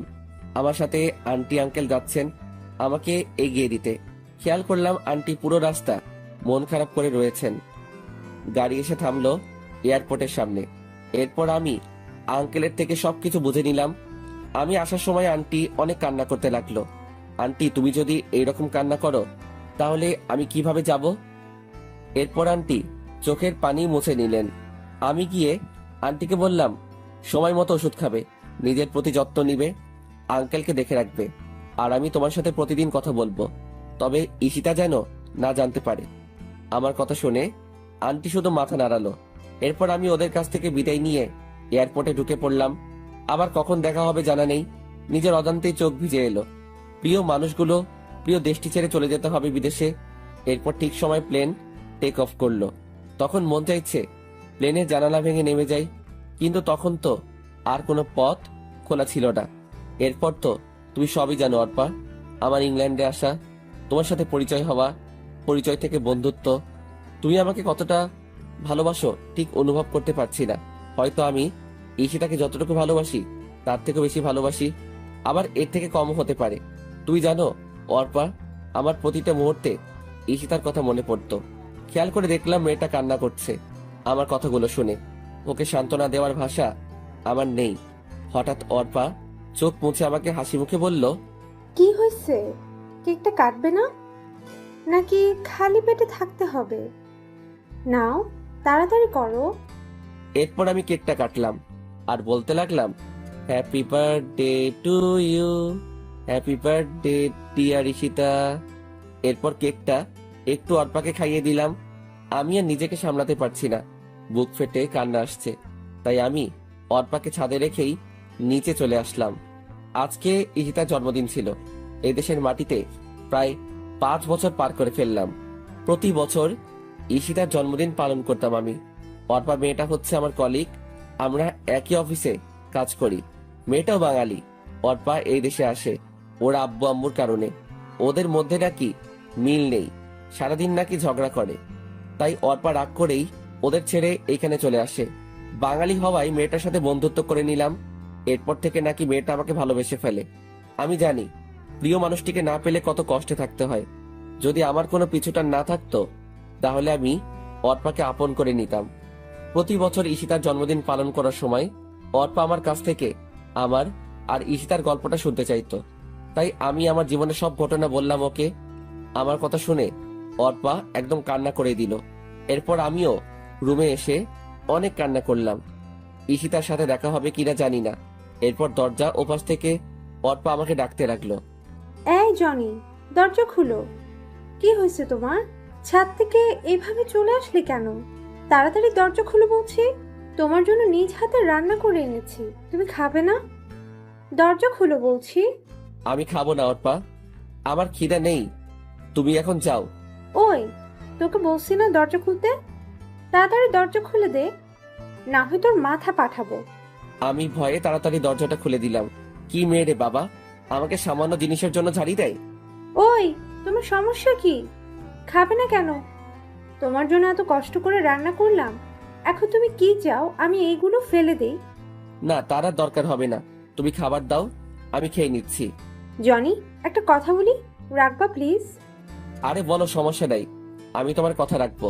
আর বেস্ট ফ্রেন্ডের কথা কি ফেলা যায়?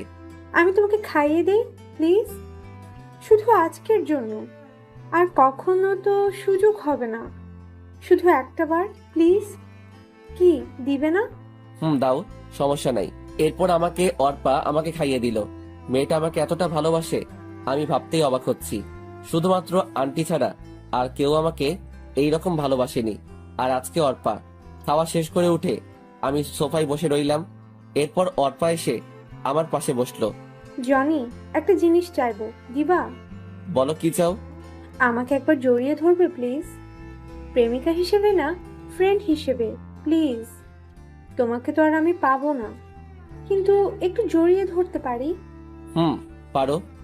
বলার সাথে সাথেই মেয়েটা এসে আমাকে জড়িয়ে ধরলো আর কান্না করে দিল। আমি কিছু বলছি না, কি বলবো আমি? আমার কাছে কি উত্তর আছে? আমি শুধু অর্পার মাথায় হাত রাখলাম। মেয়েটা আমাকে কত ভালোবাসে, কিন্তু আমি তো ওকে ভালোবাসতে পারবো না, কারণ আমি শুধু ঈশিতাকেই ভালোবাসি, আর কাউকে ঈশিতার স্থানটা দিতে পারবো না।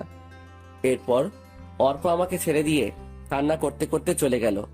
আমি আর কোনো কিছু না ভেবে ঘুমিয়ে পড়লাম। চিন্তা করলাম পরশু দেশে ফিরে যাব। অনেক তো হলো এইভাবে, এখন থেকে না হয় আমার নতুন করে অবহেলা পেতে শুরু করব, তবুও মনের ভিতর কোনো শূন্যতা অনুভব হবে না। এরপর সকালবেলা ঘুম থেকে উঠে ফ্রেশ হয়ে নিলাম, নাস্তা করে রেডি হয়ে অফিসে চলে আসলাম।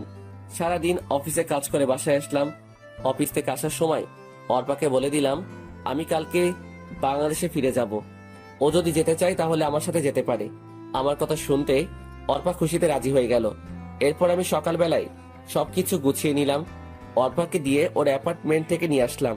এয়ারপোর্টে সবকিছু চেক শেষে আমি প্লেনে এসে বসলাম। প্লেন তার যথাসময় চলতে শুরু করলো। প্রায় 4 ঘন্টা পর প্লেন এসে থামলো বাংলাদেশ এয়ারপোর্টে। নিজের দেশের মাটিতেই পা ফেলতেই সব ক্লান্তি দূর হয়ে গেল। এরপর একটা গাড়ি নিয়ে আমি আর অর্পা বাসায় চলে আসলাম। সেই চিরচেনা বাড়িটাই। দরজায় দাঁড়িয়ে কলিং বেলে চাপ দিলাম। একটু পর আন্টি এসে দরজা খুলে দিলেন আর আমাকে দেখে ভীষণ অবাক হলেন। খুশিতে আত্মহারা হয়ে আমাকে জড়িয়ে ধরে কান্না করে দিলেন। আমি আন্টির সাথে কান্না করে দিলাম। প্রায় 4 বছর পর আবার আপন মানুষগুলোকে দেখতে পেলাম। কেমন আছো আন্টি? আগে ভালো ছিলাম না, তুই এসে গেছিস, এখন অনেকটা ভালো আছি। তুই কেমন আছিস? আমিও ভালো আছি।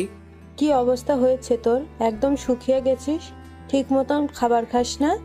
এতগুলো দিন পর আমাদের কথা মনে পড়লো। তোমাদের কথা তো ঠিকই মনে পড়ে। আন্টি ঈশিতা কোথায়? কেমন আছে ঈশিতা? ঈশিতা ওর ঘরে আছে। কেমন আছে তুই গিয়ে জিজ্ঞাসা কর। আর সাথে মেয়েটা কে বাবা? ওহ আন্টি, তোমাকে তো পরিচয় করিয়ে দেই নাই। ও হচ্ছে অর্পা, আমার ফ্রেন্ড। আর অর্পা, উনি হচ্ছে ঈশিতার আম্মু। তোমাকে তো বলেছি। কেমন আছেন আন্টি? আলহামদুলিল্লাহ ভালোই আছি। তুমি কেমন আছো? জি আন্টি, আমিও ভালো আছি। আন্টি আঙ্কেলকে তো দেখতে পাচ্ছি না। আঙ্কেল কোথায়? তোর আঙ্কেল অফিসের কাজে বাহিরে গেছে, আজকেই চলে আসবে।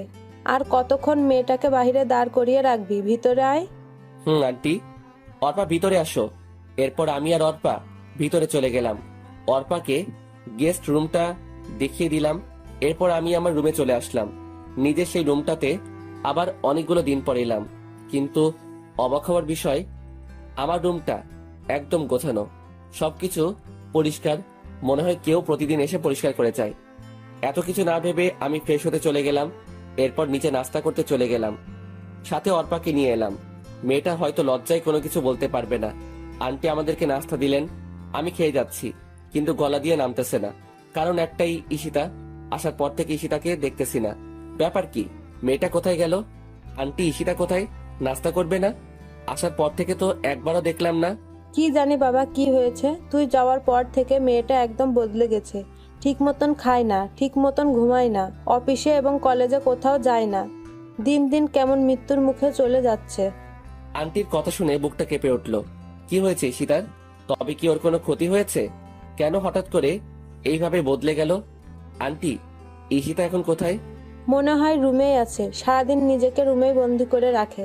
যা তো মেয়েটাকে ডেকে নিয়ে আয়। কে? আমি যাব? তুই যাইবি, এখন যা তো। এরপর আমি ধীরে ধীরে ঈশিতার রুমের দিকে পা বাড়ালাম। উপরে গিয়ে দেখি দরজাটা খোলা। আমি ঈশিতাকে অনেকবার ডাক দিলাম, উঠলো না। এরপর রুমের ভিতরে গিয়ে ঈশিতার খাটের পাশে গেলাম। মেয়েটা ছোট বাচ্চাদের মতো শুয়ে আছে, চুলগুলো মুখের উপরে। আমি আবার ডাক দিলাম। এইবার ঈশিতা চোখ ডলতে ডলতে উঠে গেল। ঈশিতাকে দেখে চোখে পানি ছলছল করছে। কি ঈশিতা, কি হয়ে গেল? শুকিয়ে একদম কাঠ হয়ে গেছে। চোখের নিচে কালো দাগ পড়ে গেছে, আগের থেকে অনেক কালো হয়ে গেছে। আমাকে এইভাবে দেখতে পাবে ঈশিতা কল্পনাও করে নাই। ঈশিতার চোখ অশ্রুতে ভরে গেছে। আজকে অবহেলার প্রতিদানে এই সকল কিছু হচ্ছে। ঈশিতা খাট থেকে নেমে আমার একদম কাছে চলে আসলো। আমাকে জড়িয়ে ধরতে চাইলো, কিন্তু আমি সরে গেলাম। আমার থেকে এইরকম কিছু ঈশিতা আশা করেনি। আমিও ঈশিতার পাশে থাকতে চেয়েছিলাম, কিন্তু ঈশিতা আমার সাথে অনেক খারাপ ব্যবহার করছে।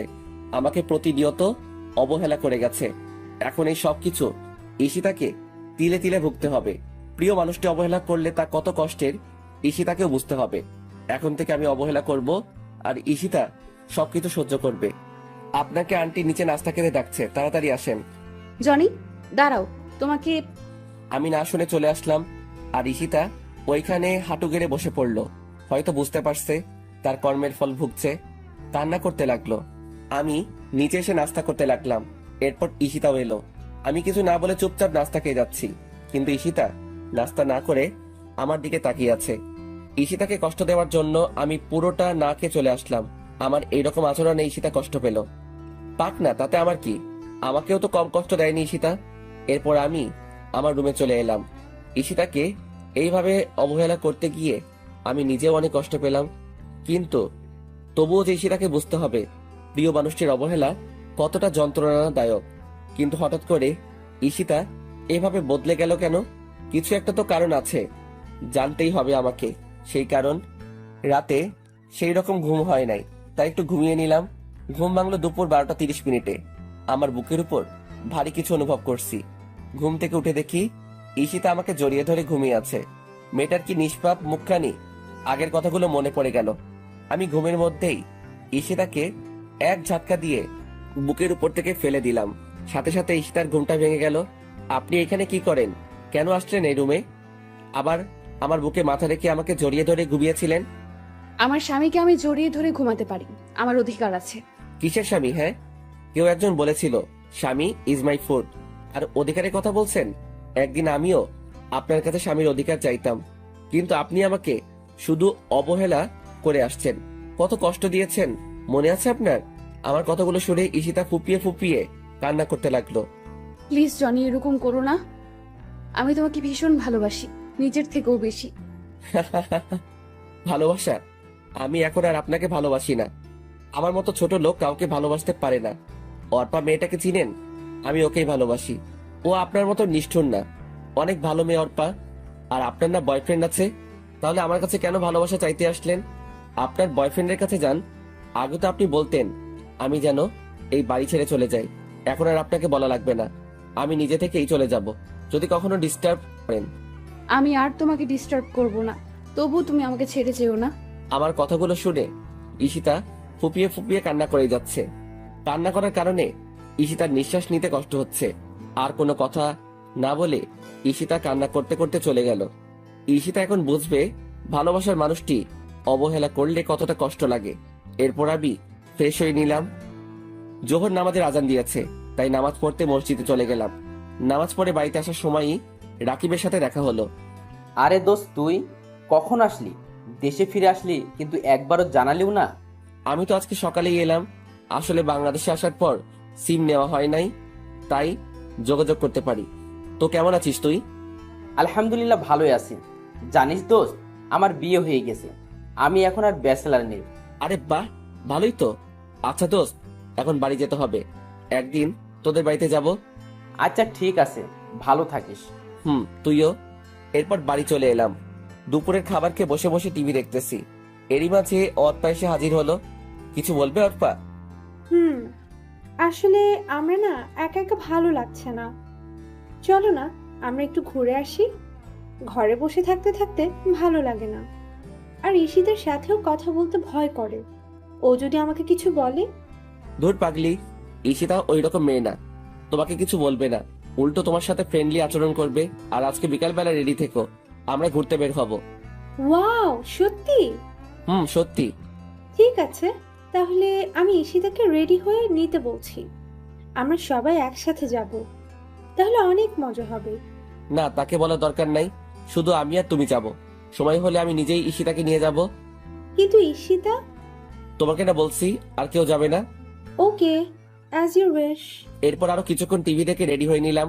অর্পা আর আমি গাড়ি নিয়ে ঘুরতে বেরিয়ে গেলাম। আমরা অনেক জায়গায় ঘুরলাম, অনেক কিছু খেলাম, কিন্তু আমার যে কিছুই ভালো লাগছে না।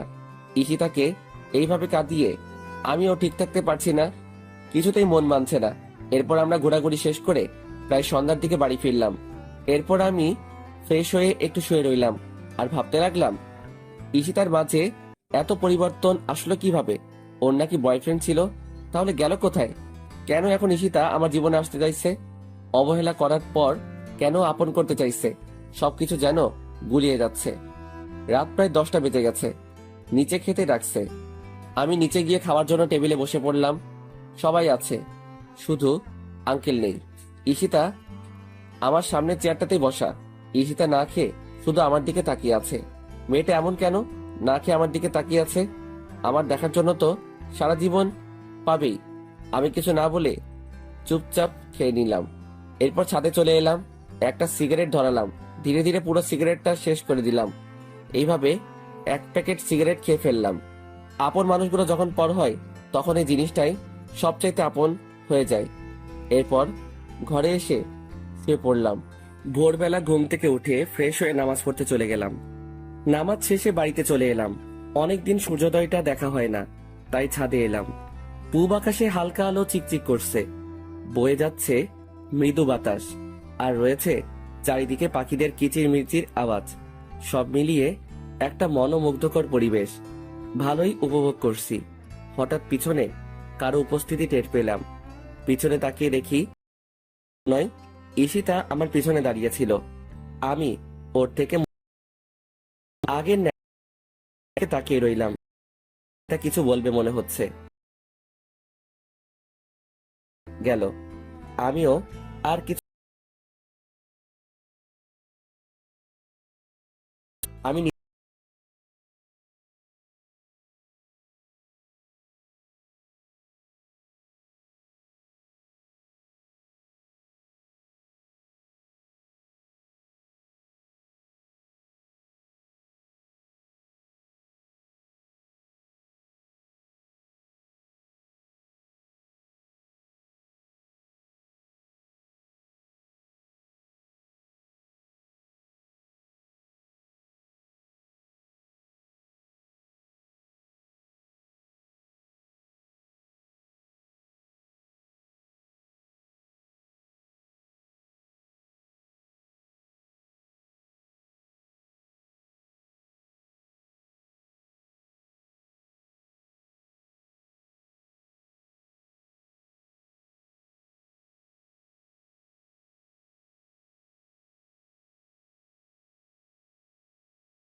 তুই তো ঠিক মতো সিগারেট টানতেই পারিস না, তাহলে কেন এইরকম করলি?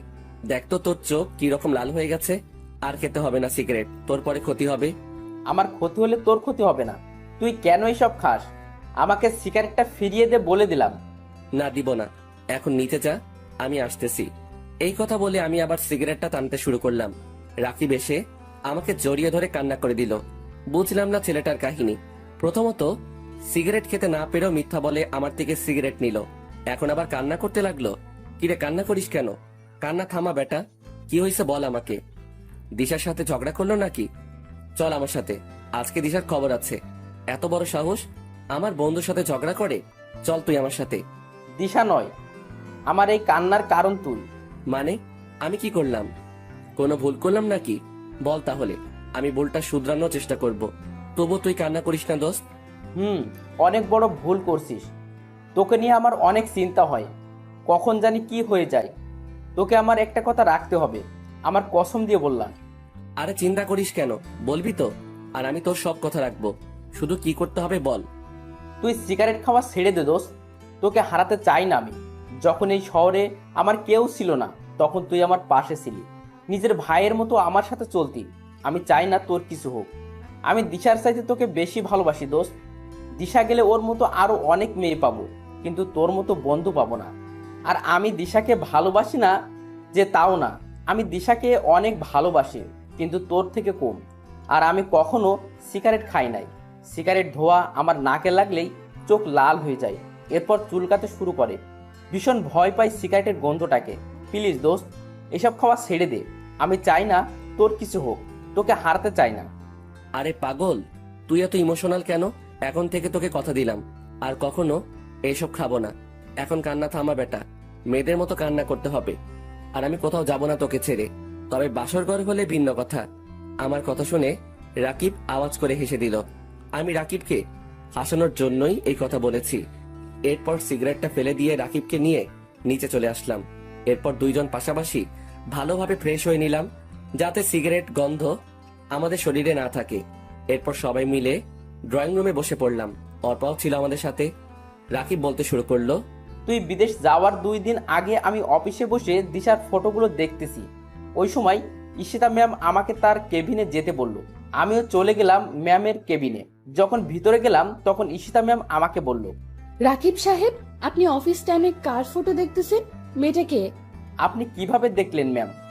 আমি সিসি ক্যামেরায় দেখেছি। ভয় নেই, বলেন মেয়েটা আপনার কি হয়?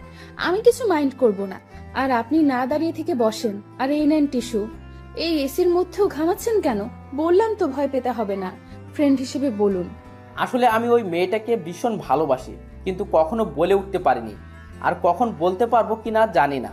তখন ঈশিতা ম্যাম আমার হাত থেকে মোবাইলটা নিয়ে দিশার ফটোগুলো দেখতে লাগলো।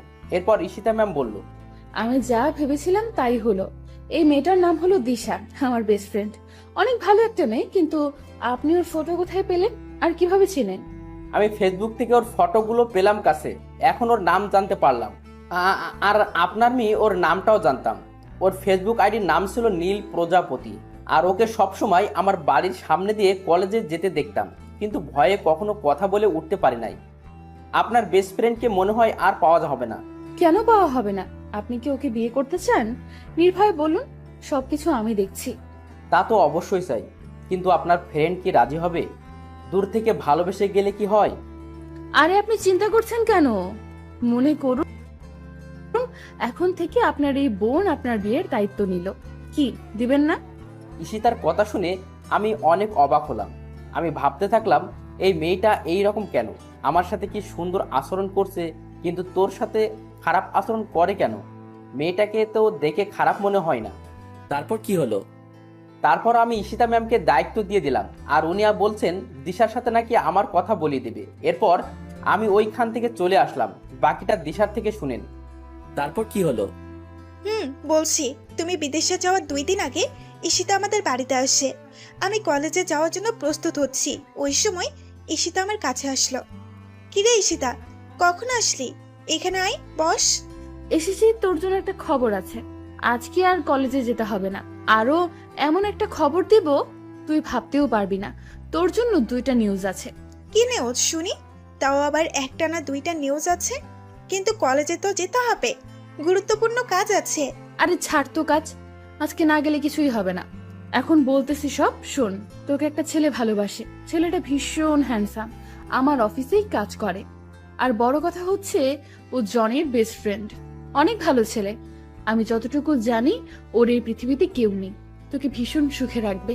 রাজি হয়ে যা দোস্ত, আমি বিয়ের সব কিছুর ব্যবস্থা করছি, শুধু তুই রাজি হলেই হবে। আর রাজি না হয়েও পারবি না, ছেলে কিন্তু অনেক সুন্দর আর ভালো। সবই বুঝলাম, কিন্তু আমাকে দেখলো কিভাবে, আর ছেলেটার নাম কি? তুই নাকি প্রতিদিন কলেজে যাওয়ার সময় ওর বাড়ির সামনে দিয়ে যাইতি, তখন থেকে তোকে ভালোবেসে ফেলে। আর ফেসবুক থেকে তোর অনেকগুলো ফটো নিছে। আর ছেলেটার নাম রাকিব। কিন্তু কিভাবে সম্ভব? কেন সম্ভব নয়, ও তোর জন্য একদম পারফেক্ট। আর বললাম না তোকে দারুণ একটা খবর দিব, তাহলে আমিও জনিকে ভালোবাসি। হোমা, তাই নাকি? তা কবে থেকে ভালোবাসিস? তাহলে এত এইভাবে অবহেলা করলি কেন? কেন এত অপমান করলি? জানিস, ছেলেটা ভীষণ ভালো। আমি ওকে একদিন ভালোবাসার কথা বললাম, কিন্তু জনি আমাকে তখন গ্রহণ করে নাই। তার একমাত্র কারণ সে তোকে নিজের জীবনের চাইতেও বেশি ভালোবাসতো, আর এখনো বাসে। শুধু তুই বুঝিস নাই জনির ভালোবাসা। এত অবহেলা অপমান করার পরেও কেন জনি তোর কাছে পড়ে আছে জানিস? শুধু তোকে ভালোবাসে বলে। কিন্তু তার প্রতিদান ছেলেটাকে কি দিলি? শুধু অবহেলা আর অপমান ছাড়া। তাই এখনো সময় আছে, জনের কাছে ক্ষমা চেয়ে নে আর একসাথে নতুন জীবন শুরু কর। ক্ষমা তো চাইবো, কিন্তু এখন না। ওর জন্মদিনে ওকে সারপ্রাইজটা দিব। জনের জন্মদিনে আমার ভালোবাসা হবে ওর প্রথম উপহার। সবকিছু ভুলে কাছে টেনে নিব, আর কখনো কষ্ট দিব না। শুধু দিনটার অপেক্ষায় আছি। তাই ভালো হবে। কিন্তু হঠাৎ করে এত পরিবর্তন আসলো কোথা থেকে? কি হয়েছে একটু বলবি প্লিজ? যে তুই কিনা জনের নাম শুনলেই রাগে আগুন হয়ে যেতি, আজ সেই তুই কিভাবে এত বদলে গেলি? নিশ্চয়ই কোনো কারণ আছে। কারণটা কি বলবি প্লিজ? সময় হলে ঠিক সব জানতে পারবি। এখন রেডি হয়ে নে, আজকে আমার সাথে তোকে যেতে হবে। রাকিব তোর জন্য অপেক্ষা করছে। সবই বুঝলাম, অন্তত তুই তো আমাকে জানাতে পারতি রাকিব। আমি যদি জানতাম তাহলে সত্যি সব কিছু জানাতাম। আমি তো জানতাম না যে তুই দিশাকে চিনিস, আর তোমাদের এই রকম একটা সম্পর্ক ছিল তাও জানতাম। আর বড় কথা, তুই তো ঈশিতাকে কিছু না বলে চলে গেলি বিদেশে, একবারও জানানো দরকার মনে করলি না। কিন্তু আমি একটা বিষয় বুঝতেই পারছি না, ঈশিতার এত পরিবর্তন হলো কেন? এর পিছনে কোনো কাহিনী আছে। আচ্ছা দোস্ত, তাহলে এখন উঠি, অনেক সময় হয়ে গেছে। ঠিক আছে, আমি কালকে অফিস যেতে পারবো না। দিশার সাথে একটু সময় কাটাতে চাই। প্লিজ দোস্ত, শুধু কালকের জন্য ছুটি চাই। শুধু কালকে না, তোকে 1 সপ্তাহ ছুটি দিলাম, যত পারিস সময় কাটা। তবে ছুটি শেষে চলে আসিস। দিশার খেয়াল রাখিস, কখনো কষ্ট দিস না। আর দিশা আমার বন্ধুটা কিন্তু সাদাসিধে আর ইমোশনাল, তাই কখনো ওকে অবহেলা বা ইগনোর করিও না। আর তুমি আমাকে ক্ষমা করে দিও জনি। জানি আমার এই অপরাধের ক্ষমা নেই। ঈশিতাকে আর কষ্ট না দিয়ে কাছে টেনে নাও। অনেক কষ্ট আছে মেয়েটা। তুমি তো জানো, প্রিয় মানুষটির দেওয়া অবহেলা মৃত্যুর সমান। যদি বেশি ইগনোর করো ঈশিতাকে, তাহলে জীবনে তাকে হারিয়ে ফেলতে পারো। আরে ক্ষমার কি আছে? আমি তো চাইতাম তোমার জীবনে এমন কেউ আসুক যে সবসময় তোমাকে ভালোবাসবে, সুখে রাখবে। আর দেখো, পেয়ে গেলে বিশ্বস্ত মানুষটাকে। আর রাকিবও পেয়ে গেল তার ভালোবাসার মানুষটিকে। আর আমাদের বাড়ি আবার আসবে, কিন্তু পরের বার যেন ঈশিতাকে সাথেই দেখি। মুচকি এসে বললাম, দেখবে। তাহলে এখন আসি। এরপর অর্পাকে নিয়ে চলে এলাম বাড়িতে। তবে আজকে আমি ভীষণ খুশি। ঈশিতা আমাকে আরো 4 বছর আগে থেকে ভালোবাসতো, কিন্তু এত তাড়াতাড়ি ঈশিতাকে কাছে টেনে নিলে হবে না। ওকে ভালোভাবে বুঝতে হবে আপনজনের অবহেলা সহ্য করা কতটা যন্ত্রণাদায়ক। এরপর আমি ফোন করে বলে দিলাম অফিস যেন আজকে 4টায় ছুটি দিয়ে দেয়। ভালো লাগছে না, তাই রুমে বসে আছি। হঠাৎ কোথায় থেকে ঈশিতা আমার রুমে এসে হাজির। আপনি এখানে কেন? চলে যান আমার রুম থেকে। আপনাকে দেখলে আমার শরীরটা জ্বালা করে, অসহ্য লাগে আপনাকে। কি চান এখানে? এইভাবে কথা বলছো কেন? আমি তো তোমার বউ, মাফ করে দাও না প্লিজ আমাকে। কখনো তোমাকে কষ্ট দেব না, প্লিজ। ভীষণ ভালোবাসি তোমায়। তোমাকে ছাড়া আমার একটা দিনও ভাবা কষ্টকর। তোমাকে যে হৃদয়ের গোপন কুঠিরেতে বেঁধে ফেলেছি। যদি দূরে যেতে চাও, তাহলে আমার কলিজা ছিঁড়ে যেতে হবে। তখন হয়তো আমি একটা জীবন্ত লাশ হয়ে যাব। মাফ করব, তাও আবার আপনাকে? অসম্ভব। কখনো আমি আপনাকে মাফ করব না। আর কি বললেন, ভালোবাসেন আমাকে? ভীষণ হাসি পাচ্ছে আপনার কথা শুনে। হঠাৎ কোথায় থেকে এত ভালোবাসার উৎপত্তি ঘটলো? আমি একদিন একজনকে ভীষণ ভালোবাসতাম, তাকেও যত্ন করে রেখেছিলাম হৃদয়ের গোপন কুঠুরিতে। কিন্তু কি পেলাম তার কাছ থেকে? দিন শেষে অবহেলা আর অপমান হলো আমার পথ চলার সাথী। আর আমিও এখন জীবন্ত লাশ হয়ে জীবনযাপন করতেছি। তাই কাউকে আর জীবনের সাথে মিশাতে পারবো না। ভালোবাসা সবার জীবনে একবারই আসে, আমারও ছিল, কিন্তু তা আজকে লাশ হয়ে গেল। আমার হাতটা ধরে ঈশিতা বলল, প্লিজ আমাকে ক্ষমা করে দাও। আমি আসলে বুঝতে পারি নাই, ভীষণ ভালোবাসি তোমাকে। আমি আমার ভুল বুঝতে পেরেছি। তোমার সাথে খারাপ ব্যবহার করা ঠিক হয়নি। এখন যদি আমাকে ক্ষমা না করো তাহলে আমাকে চিরতরে হারাবে। তুমি আমাকে ছেড়ে কয়েক বছর দূরে ছিলে, আমি কিন্তু চিরতরের জন্য দূরে চলে যাব, এমন দূরে যেখানে গেলে কেউ আর কখনো ফিরতে পারে না। আমার হাতটা ছাড়ুন। যখন খারাপ ব্যবহার করেছেন তখন বোঝার কথা ছিল, এখন না। আরে কোথায় যাবেন? চিরতরের জন্য দূরে? তো চলে যান না, কি আটকে রেখেছে? আমার হাত ছাড়ুন। না, আমি তোমার হাত ছাড়বো না। আগে বলো ভালোবাসি। আপনাকে বলছি হাত ছাড়তে। হাত ছাড়ুন, না হয় আমি কিছু একটা করে ফেলবো। যত কিছুই হোক আমি তোমার হাত ছাড়বো না। ছাড়বেন না তো? বললাম তো ছাড়বো না। আমি জোর করে হাতটা ছাড়িয়ে নিয়ে ঠাস ঠাস করে ঈশিতাকে 2টা থাপ্পড় মারলাম। ঈশিতা হয়তো আমার থেকে এইরকম কিছু আশা করে নাই। ওই, তোর সমস্যা কি? আমি তোর মতো মেয়েকে ভালোবাসি না, আমি অর্পাকে ভালোবাসি। আর আগে তুই আমাকে এই বাড়ি ছেড়ে চলে যেতে বলতি না, কিন্তু এখন তুই যদি যাস আমি এই বাড়িতে থাকি তবু থাকবো না। এখন দূর হ আমার সামনে থেকে। আমার সামনে আসার চেষ্টা করবি না, তখন কিন্তু আরো খারাপ হবে তোর সাথে। যত সব নষ্ট মেয়ে কোথাকার।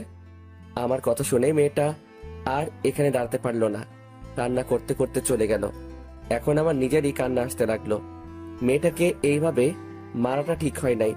থাপ্পড়টা অনেকটা জোরেই লেগেছে। ঠোঁট কেটে রক্ত বের হতে লাগলো মেয়েটার। কথাগুলো ভাবতেই কান্না চলে এলো।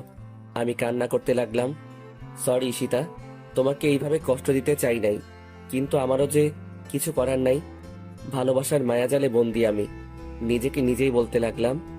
তবে মেয়েটা শেষ কথাটা আমাকে বেশি ভাবাচ্ছে। ওকে চিরতরের জন্য হারাতে হবে। তবে কি মেয়েটা ওর নিজের কোনো ক্ষতি করবে না তো? না, এই মেয়েটাকে চোখে চোখে রাখতে হবে, কোনো ক্ষতি হতে দেওয়া যাবে না। আর কোনো কিছু না ভেবে একটু ঘুমাতে চেষ্টা করলাম, ঘুম কিছুতেই আসছে না। কি জানি মেয়েটা কি করতেছে। আমি শোয়া থেকে উঠে ধীরে ধীরে ঈশিতার রুমের দিকে এগোতে লাগলাম। দরজার কাছে এসে ভিতরে তাকিয়ে দেখি মেয়েটা শুয়ে আছে। একটু কাছে গিয়ে মোবাইলের ফ্ল্যাশ লাইটটা জ্বালিয়ে দেখি মেয়েটার চোখ দুটো ফুলে আছে। ওকে দেখেই বুকের ভিতরটায় ঝড় শুরু হয়ে গেল। মনে হয় অনেক কান্না করেছে। মোবাইলের লাইটের আলো চোখে পড়াতে ঈশিতার ঘুমটা ভেঙে গেল। আমাকে দেখেই এক প্রকার জড়িয়ে ধরল। আমি কিছুক্ষণ সময় চুপ করে রইলাম। এরপর বললাম, আমাকে ছাড়েন, এইভাবে জড়িয়ে রেখেছেন কেন? জড়িয়ে ধরে রেখে ঈশিতা বলতে লাগলো, না, ছাড়বো না। ছেড়ে দিলেই আমাকে ছেড়ে অনেক দূরে চলে যাবে। আমি তা কখনো হতে দিব না। ভীষণ ভালোবাসি তোমায়। যদি কখনো দূরে চলে যাও তাহলে আমি সত্যিই মরে যাব। জানো, আজকে তোমার থাপ্পড় দেওয়াতে কষ্ট পাই নাই, কষ্ট পাইছি তোমার কথাগুলোতে। প্লিজ আমাকে মাফ করে দাও। কখনো তোমাকে ভুলতে পারবো না। আর যদি দূরে চলে যাও তাহলে আগে আমাকে শেষ করে দাও, তারপর চলে যাও। সবকিছু ভুলে আমাকে কাছে টেনে নাও। আচ্ছা যাব না, এখন ঘুমাও, শুভরাত্রি। তারপর আমিও ঈশিতার কাছ থেকে নিজেকে ছাড়িয়ে নিয়ে চলে আসলাম। আমার রুমে এসে শুয়ে পড়লাম। ঘুম থেকে উঠে আমি চমকে গেলাম। ঈশিতা আমাকে জড়িয়ে ধরে শুয়ে আছে। মেয়েটার দিকে তাকিয়ে দেখি ঠোঁটের কোণায় এখনো রক্তের দাগ লেগে আছে, আর গালে আছে 5 আঙ্গুলের দাগ। মেয়েটা আজকে ভীষণ মায়াবী লাগছে। অন্যরকম একটা মায়া কাজ করছে ওর মুখে। ওর মায়া ভরা মুখটা আমাকে ওর দিকে টানছে। তবু নিজেকে সামলিয়ে নিয়ে ঈশিতাকে ডাকতে লাগলাম, ঈশিতা, এই ঈশিতা, উঠো, এখানে কেন আসলে? আরে আমাকে ছাড়ো, অনেক বেলা হয়েছে, তাড়াতাড়ি উঠে পড়ো। ঈশিতা উঠে দেখে ও আমার বুকে মাথা দিয়ে শুয়ে আছে। আমাকে দেখে ভীষণ লজ্জা পেল ঈশিতা। আর আমার মুখে তুমি ডাকটা শুনে ঈশিতা অনেকটা বিস্মিত হলো। এরপর আমাকে ছেড়ে ঈশিতা দৌড়ে চলে গেল। এরপর আমি ফ্রেশ হয়ে নাস্তা করতে চলে গেলাম। নিচে ঈশিতা আর অর্পা দুইজন বসে গল্প করছে। আমি গিয়ে তাদের সাথে বসে পড়লাম আড্ডাতে। অনেক মজা হয়েছে, তবে ঈশিতাকে আজকে ভীষণ খুশি দেখাচ্ছে। মেয়েরা বেশি কিছু চায় না, শুধু নিজের ভালোবাসার মানুষটির কাছ থেকে একটু ভালোবাসা পেলেই তা তাদের জন্য যথেষ্ট। ঈশিতাও তার ব্যতিক্রম নয়। ঈশিতা কেন এত খুশি তা তো আমি জানি। এরপর সবাই মিলে নাস্তা করে নিলাম। নাস্তা শেষ করে আমি রুমে চলে আসলাম। অফিসে যাব তাই রেডি হতে লাগলাম। হঠাৎ করেই অর্পা আমার রুমে এলো। কিছু বলবে নাকি অর্পা? আমি অফিসে যাব, কিছু প্রয়োজন হলে বলো। না, আমার কিচ্ছুর প্রয়োজন নেই। তোমাকে একটা কথা বলতে চাই। আমি আর এখানে থাকতে পারবো না। বলো, কি বলবে? আর থাকবে না কেন? ঈশিতা কি কিছু বলেছে? তাহলে আমাকে বলো, তোমার সাথে কি খারাপ ব্যবহার করেছে? না, ঈশিতা কিছু বলে নাই। জানো, ঈশিতা খুব ভালো মেয়ে। আসলে আম্মু ফোন করেছে, আমাকে বাড়িতে যেতে বলেছে। আমার নাকি বিয়ে ঠিক করেছে। বিয়েতে আব্বু আম্মু সবাই রাজি আছে। আর আমার বিয়ের মধ্যে দিয়েই তারা আবার এক করতে পারবো। আর এর জন্য আমাকে যা করতে হয় করব। তবু আব্বু আম্মুকে এক করবই। যদি এর জন্য আমাকে বিয়ে করতে হয় তাতেও আমি রাজি আছি। আমি সব সময় তাদের সুখে দেখতে চাই। আর তোমাকে এইটাই বলতে এসেছি। আমি সবকিছু গুছিয়ে নিয়েছি। তুমি প্লিজ আমাকে বাস স্ট্যান্ডে নিয়ে আসো। ও, তা কবে ঠিক করলো বিয়ে? যদি তোমার বিয়ে করাতে আন্টি আঙ্কেল আবার এক হয় তাতে সমস্যা নাই, কিন্তু ছেলেটাকে কিরকম ছেলে স্বভাব? আর এখনই যেতে হবে নাকি? ছেলেটা খুব ভালো। আর ও হচ্ছে আমার মামাতো ভাই, আমার সমবয়সী। আব্বু আম্মু সবাই রাজি। এখন কি আমি না করতে পারি? আমি সব সময় তাদের হাসি খুশি দেখতে চাই। আর বিয়েটা কবে আমাকে এখনো বলে নাই, শুধু তাড়াতাড়ি বাড়ি ফিরতে বলেছে। তাহলে ভালোই হবে। আচ্ছা তুমি যাও, আমি রেডি হয়ে আসছি। আমি ভালোভাবে রেডি হয়ে নিলাম। এরপর নিচে এসে বসে রইলাম। অর্পা এখনো আসে নাই। নিচে ঈশিতাও বসে আছে। আমি ঈশিতাকে শুনিয়ে শুনিয়ে বলতে লাগলাম, আন্টি, আমি আজকে অর্পার সাথে চলে যাচ্ছি। আবার কখনো এই বাড়িতে আসা হবে কিনা জানি না। ভালো থেকো সবাই। আর কেউ একজন আছে এই বাড়িতে, তাকে বলে দিও আমি আর ফিরবো না। আমাকে দেখলে তো আবার তার সহ্য হয় না। ওইখানে অর্পাকে বিয়ে করে নিব। আমাদের বাচ্চা হলে তবেই ফিরবো। কথাগুলো ঈশিতাকে শুনিয়ে শুনিয়ে বললাম, যাতে ঈশিতা রাগ করে। আসলে আমার এইরকম কোনো চিন্তা ভাবনা ছিল না। ভাবলাম ঈশিতাকে রাগিয়ে অফিসে চলে যাব। এরপর অফিস থেকে আসার সময় তার রাগ ভাঙানোর জন্য যা করতে হয় করব। এরপর আমি আর অর্পা গাড়ি নিয়ে বেরিয়ে পড়লাম। ঈশিতা দরজায় দাঁড়িয়ে আমাদের চলে যাওয়া দেখতে লাগলো আর ফুপিয়ে ফুপিয়ে কান্না করছে। কেউ হয়তো এই কান্না শুনতে পারছে না, কিন্তু আমার কানে ঈশিতার কান্নার আওয়াজ ঠিকই বাজছে। এরপর অর্পাকে নিয়ে বাস স্ট্যান্ডে চলে এলাম। ওর জন্য টিকিট কেটে নিলাম। 10 মিনিট পরে বাস যাত্রা শুরু করবে।